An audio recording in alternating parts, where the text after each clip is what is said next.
जब आप किसी काम में थोड़ी-सी एक्स्ट्रा एफ़र्ट डालते हैं, थोड़ा-सा काम जो है वो एक्स्ट्रा करते हैं, तो उस काम के अंदर जान पड़ जाती है। उसके अंदर एक एज आ जाता है जो कि दूसरों ने नहीं किया होता और आपने किया होता है। इसी तरह से फिर जब आप कोई चीज़ एक्स्ट्रा करते हैं, तो उसके लिए आपको रिवॉर्ड भी दूसरों से एक्स्ट्रा दिया जाता है। Same is the case with your exams, with your CSS exams.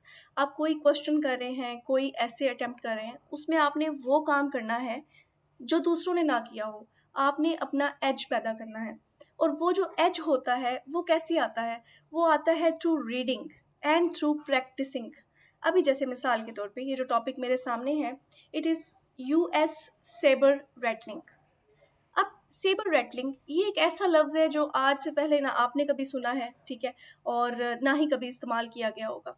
जब आप इस तरह की कोई टर्मिनोलॉजी, कोई न्यू वर्ड, कोई न्यू इन्फॉर्मेशन, कोई फैक्ट, कोई मैप अपने पेपर्स में डालते हैं, तो वो आपको डिफरेंशिएट करता है from rest of the crowd.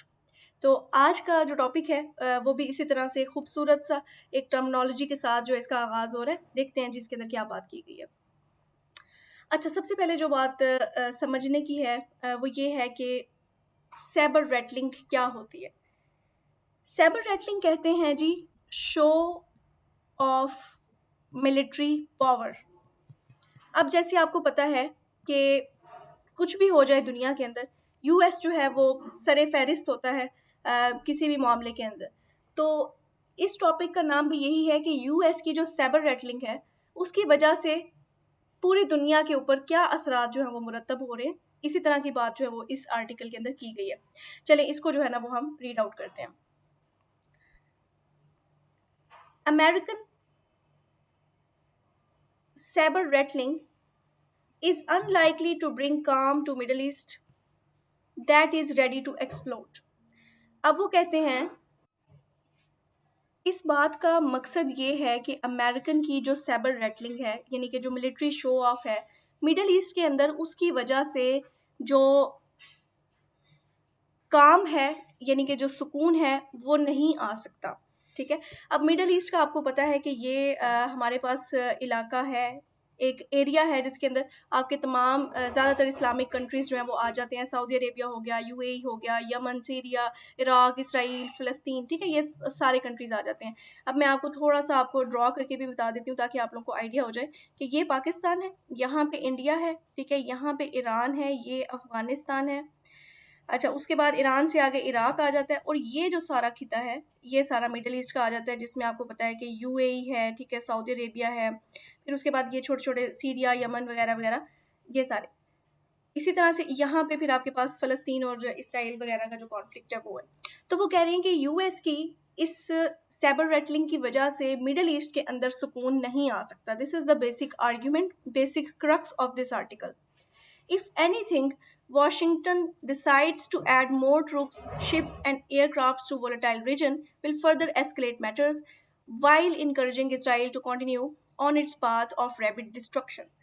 अब वो कह रहे हैं कि कुछ भी हो, ये जो यूएस का इस एरिया के अंदर अपने ट्रूप्स कहते हैं कि जो उनकी आर्मी होती है, अपने शिप्स, अपने एयरक्राफ्ट्स, ठीक है, इस वोलेटाइल रीजन में, वोलेटाइल कहते हैं कि जो ऑलरेडी बहुत क्रिटिकल सिचुएशन के अंदर हो ना, तो उस रीजन के अंदर अगर वो इस तरह की एक्टिविटीज़ को जारी रखते हैं, तो इस वजह से बहुत सारे मसाइल जो हैं वो पैदा हो सकते हैं, ठीक है।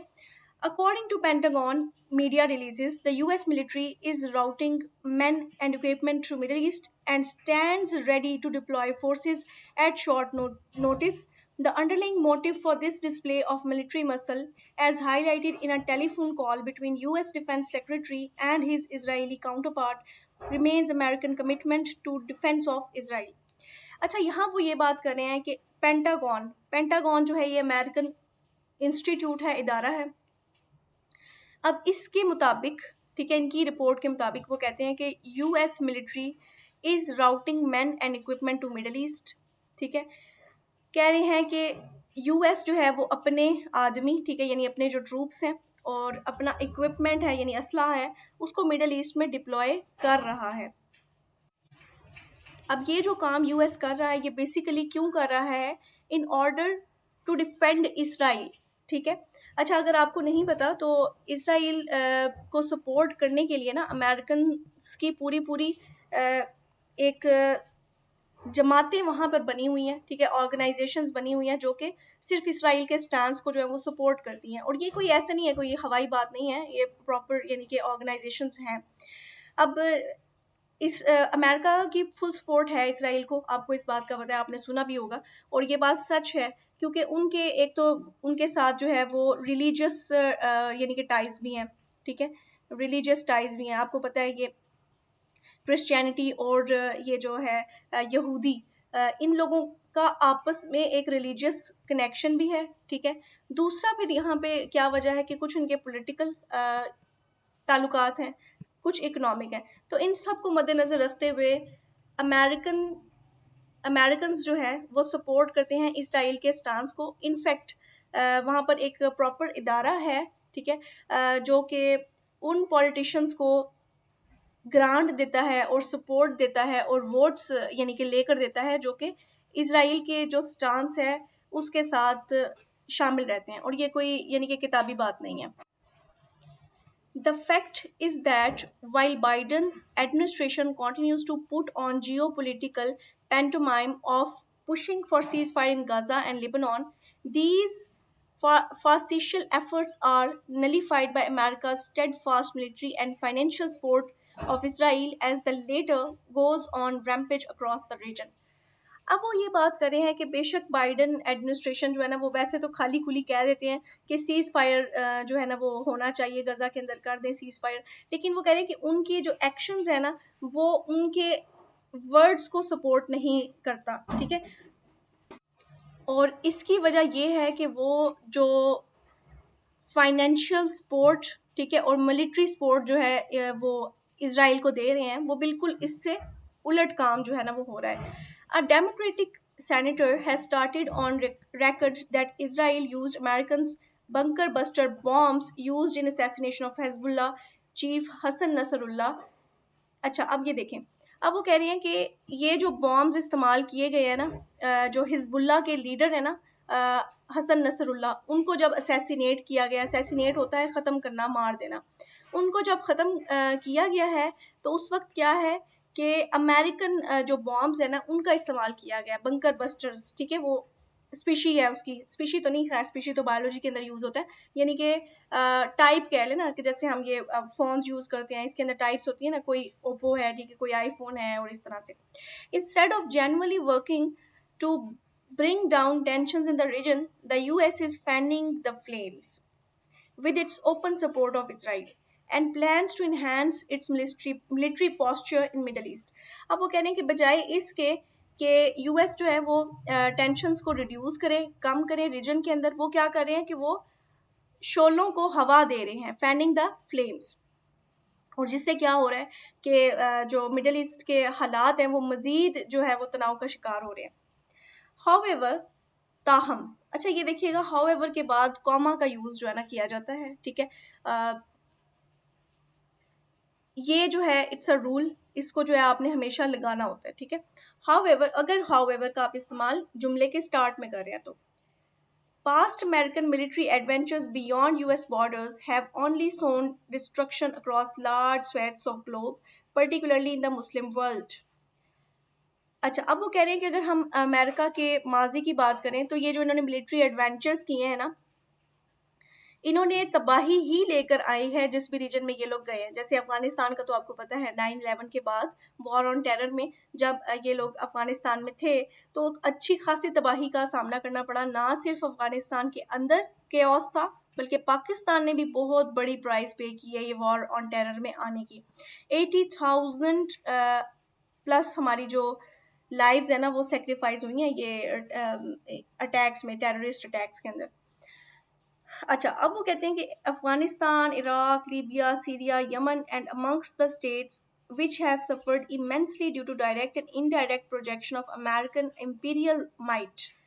अब वो कह रहे हैं कि ये सारे स्टेट्स हैं जिन्होंने सफ़र किया है अमेरिकन हैंड्स से, ठीक है, और डायरेक्टली या फिर indirectly, Now the occupied Palestinian territories and Lebanon are suffering the same fate, albeit through Israel, with Iran possibly next to hit list.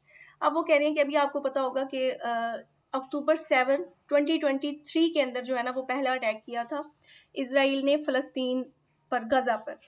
तो उसके बाद अब रिसेंटली इन्होंने जो है वो लेबनान को भी टारगेट कर लिया है, ठीक है। फिर दूसरा वो कहते हैं कि अब इसके बाद अगली जो लिस्ट में बारी है ना वो ईरान की है।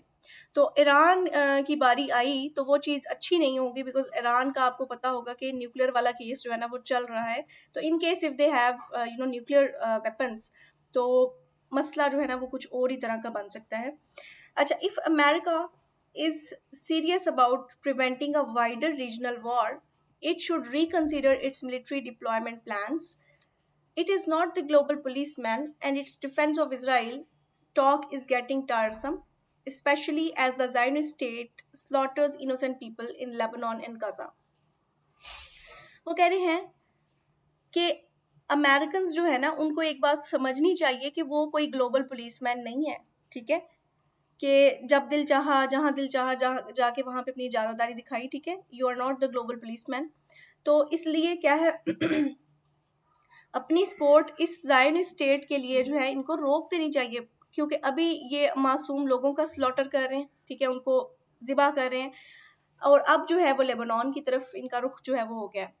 However, expecting the US political elite to seriously censure Israel as a presidential election looms in just over a month is wishful thinking. The US political establishment is on the same ideological wavelength as Israel and Zionist lobby in Washington and kingmakers.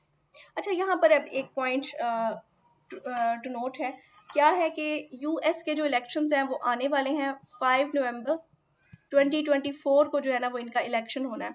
अब ये वो crucial time होता है कि जब parties ने vote इकट्ठे करने होते हैं इलेक्शन से पहले।